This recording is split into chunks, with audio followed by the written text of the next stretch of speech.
Do you believe that? Do you believe all white people are inherently racist? So I don't know if you're backing me into a corner with that question, but yes, I do. All right. First of all, I want to start off by saying the audacity of this white woman to even ask such a question. They were having a dialogue about critical race theory, and she just threw this question in there. But since she did, let's get at it. This type of question is like asking, are all people inherently thieves? A lot of people will say, I've never stole a thing in my life. But then the question has to be asked, have you ever been put in a circumstance that strips you down to the core of who you are? Like, would you steal if you were starving? Or have your children ever been hungry?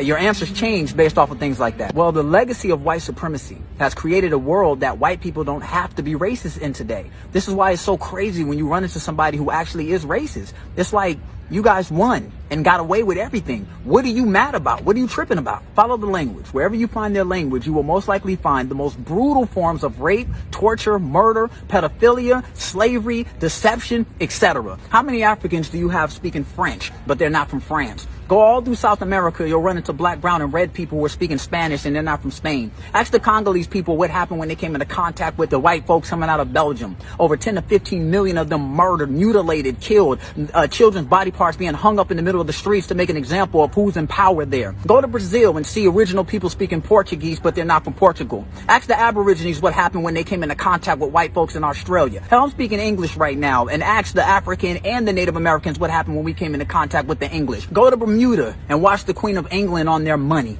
etc., etc., etc. The same story. Different countries with different white folks who all woke up with the same idea to go around the world and brutalize indigenous people. So the barbaric whites come in and take everything, and then the good whites come behind and drink tea and treat you right? Maybe you don't have to show inherent racism because you inherited a legacy of racism that affords you the privilege to not have to be racist. Yeah, it's easy to be nice when 91% of nuclear warheads is owned by Russia and America. How we all act when Africa is a superpower with weapons of mass destruction like every other independent nation? Because ain't nothing more dangerous or racist than a scared white person. Could you trust a nigga with a trigger?